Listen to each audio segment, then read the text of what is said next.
beaucoup de gens me demandent, mais qu'est-ce que tu fais là-bas? J'ai dit, bon, mais ici, j'ai vu ici. Et après, il m'a encore posé la question, tu ne vas pas investir dans ton pays? Qu'est-ce que tu penses pour ton pays? J'ai dit, bon, mon pays, c'est mon pays d'origine, je ne le refuse pas. C'est là où est toute ma famille. Donc, la famille biologique, bien sûr.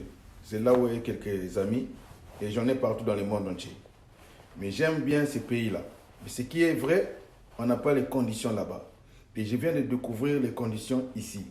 Et ça me permet de bien vivre et me garantit la longévité. Par exemple, ce que je pouvais réussir à faire en 10 ans, dans mon pays d'origine, ici je l'ai fait en 2 ans. Ce que je pouvais faire en 20 ans, dans mon pays d'origine, ici j'ai réussi de le faire en 3 ans. Bon, j'ai eu des personnes qui sont venues me parler aujourd'hui de l'investissement personnel. Alors, j'ai répondu à la première question parce qu'il m'a dit que non, pourquoi tu ne penses pas investir dans ton pays? J'ai dit bon, ouais, mon pays, ma réponse était que j'aime bien mon pays, c'est clair, je l'aime. Dès qu'il y a des dérapages là-bas, ça me fait très mal. Cela veut dire qu'il y a la connexion, il y a ce verbe aimer qui est là, ok? Alors, ce qui est vrai et véridique, je ne peux pas avoir l'espérance de vie là-bas. Mais ce qui est vrai, c'est mon pays. Ça reste toujours mon pays et je le porte à cœur. Même si parfois, il y a d'autres personnes où, avant même, j'ai refusé. Mais c'est mon pays, c'est mon pays. La deuxième question dit que, est-ce que tu peux investir dans ton pays et puis retourner un jour? J'ai dit non. Catégoriquement non, je n'ai pas réfléchi pour dire que je vais retourner dans mon pays. Parce que l'espérance de... Donc, je n'ai pas l'espérance parce que je n'ai pas assez de temps pour vivre. Je ne pense pas encore, je ne suis pas convaincu que je peux avoir encore plus d'un siècle de vie à partir d'aujourd'hui. Peut-être que je peux avoir 50 ans de vie, ou moins, je ne sais pas. C'est Dieu qui a le pouvoir de longévité. Donc, je dis que non, je n'irai pas dans mon pays pour vivre. L'heure d'aller vivre dans mon pays peut-être est passée par rapport à mon âge. Je n'ai pas moins de 40 ans. Donc, voilà, je suis obligé de penser à la relève. J'ai fait venir les enfants, je dois savoir quel sera le reste de leur jour sur Terre. Okay? Et moi, étant responsable de leur vie, je suis vraiment focalisé et concentré sur l'avenir de mes enfants. Si je parle en termes de pourcentage, j'ai réussi de faire au moins 90% de mes rêves. Okay? Il reste seulement 10% qui est en téléchargement. J'ai toujours pensé à ma maman qui m'a mis au monde, qui m'a gardé dans son ventre pendant 9 mois. J'ai toujours pensé à mon père qui est parti très tôt.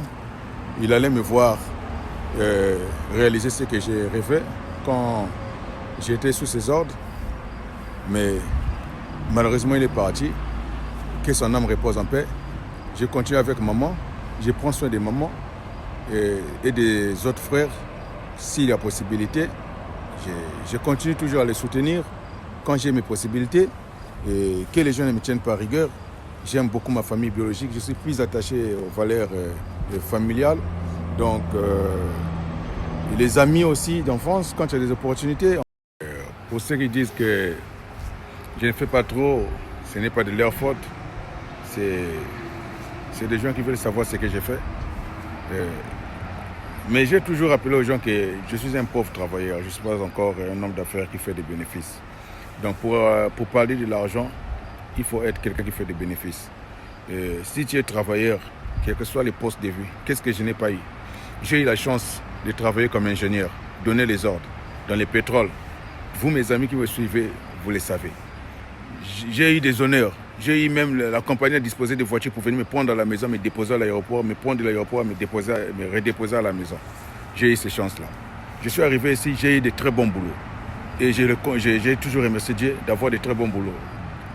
Donc au finish, j'allais plutôt dire que personne n'est jamais devenu riche sans l'apport ou le soutien de son entourage ou de ses amis. Voilà pourquoi on évite de faire du mal à des gens. Voilà pourquoi on évite d'avoir les palabres avec les amis.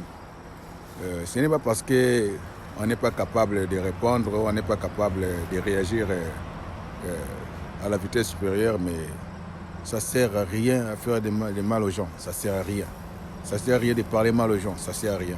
Ça ne va pas augmenter tes économies, ça ne va pas te rendre plus beau du monde, ça ne va pas te rendre les plus riches du monde, donc ça ne sert à rien, ok? Donc j'ai toujours demandé à ces amis-là qui me pensent que je parle en l'air de faveur, non. Je ne suis pas là. Je suis resté concentré toute ma vie. Et donc, pour terminer, je veux dire que gardons les bons contacts. Si je n'ai pas réalisé une promesse que j'avais tenue, ce n'est pas parce que je ne le veux pas, non, parce que je n'ai pas pu. Et je ne cache pas la vérité. Tous ceux qui me fréquentent, tous ceux qui parlent avec moi dans les réseaux sociaux, de loin ou de près, ils savent que je leur dis toujours la vérité. Je n'ai jamais fait des choses pour faire mal aux gens. Si je ne peux pas, je ne peux pas. Et je ne peux pas faire autrement. Ok? Je suis né dans une famille de 9 personnes. Bon, chacun de nous a sa petite famille. Vous imaginez la charge des gens que nous nous sentons responsables. Alors, quand tu viens demander un service, s'il n'y en a pas, il faut comprendre. On peut le faire prochainement. Je vous aime tous. C'est une façon de vous motiver, de continuer à rêver, parce qu'on n'a pas fermé les portes des paradis.